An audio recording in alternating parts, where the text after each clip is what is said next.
যুদ্ধ করেছি, আবার যুদ্ধ করব। আজকে স্লোগান উঠেছে আবু সাইদ মুক্ত, শেষ হয়নি যুদ্ধ। যদি যুদ্ধ করতে হয় আরেকটি যুদ্ধ করব।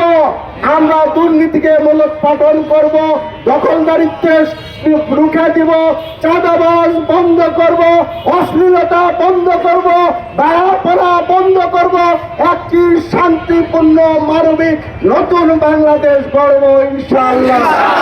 আজকে দিনের বেলা হোটেল রেস্তোরাঁ বন্ধ করার জন্য ঘোষণা দেওয়া হচ্ছে, কিন্তু এটা ছিল সরকারের কাজ, সেই কাজটি আমাদের করতে হচ্ছে। আমরা আর এই কাজ করতে চাই না। আমরা চাই আগামী দিনে এমন একটি সরকার আসুক, যে সরকারের পক্ষ থেকে এই ঘোষণা আসবে দিনের বেলায় হোটেল রেস্তোরাঁ সবগুলি বন্ধ হবে এবং রমজানের পবিত্রতা রক্ষা হবে। দিনের বেলা আর কোনো বেয়াপনা কাজ হবে না। এই স্লোগান আমরা সরকারের পক্ষ থেকে আমরা কামনা করছি। আজকে আপনাদের সকলকে আমরা ধন্যবাদ জানাই। আপনারা দূর দূরান্ত থেকে অনেকে আসছেন, আপনাদের এলাকায় আপনারা যারা এসেছেন সবাই এলাকায় গিয়ে এই হোটেল রেস্তোরাঁ যার যেখানে আছে বন্ধ করার চেষ্টা করবেন। আমরা যুদ্ধ করেছি, আবার যুদ্ধ করব। আজকে স্লোগান উঠেছে আবু সাইদ মুক্ত, শেষ হয়নি যুদ্ধ। যদি যুদ্ধ করতে হয় আরেকটি যুদ্ধ করব।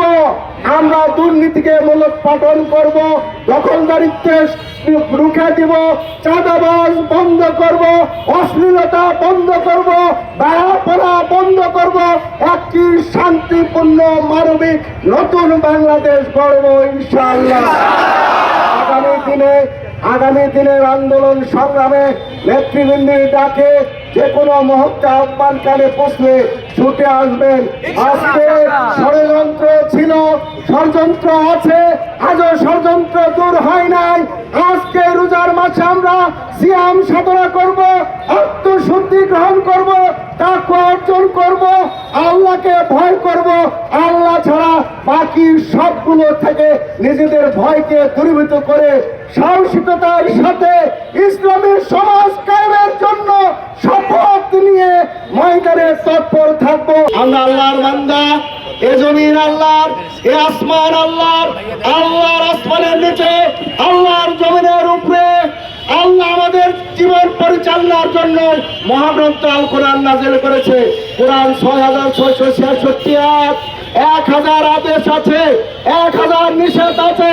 কোরআনে যে বলা হয়েছে লাআল্লাকুম তাত্তাকুন, শুধু তাকওয়ার গুণ অর্জন করার জন্যই মাহে রমজানের রোজা ফরজ করা হয়েছে আমাদের উপর। তাকওয়া বলতে বুঝবো আমরা কোরআনের ১,০০০ আয়াতের হুকুম আমাদের মানতে হবে, কোরআনের ১,০০০ নিষেধ থেকে আমাদের বিরত থাকতে হবে। আল্লাহর জমিনের উপরে, আল্লাহর আসমানের নিচে আল্লাহর বান্দারা আল্লাহকে ছাড়া আর কাউকে পরোয়া করবে না, ভয় করবে না, এটি হবে তাকওয়া। আমরা আজকে জুলাই আগস্টের বিপ্লব সংগঠিত করেছি। জুলাই আগস্টের বিপ্লবীদের স্বপ্ন ছিল একটি মানবিক রাষ্ট্র, একটি বৈষম্যহীন রাষ্ট্র। আজও ৭ মাস অতিবাহিত হলো, বৈষম্য আমরা দূর করতে পারি নাই। আজকে এই রমজান মাস উপলক্ষে মিছিল উত্তর সমাবেশে আমরা দৃঢ় প্রত্যয় ব্যক্ত করতে চাই।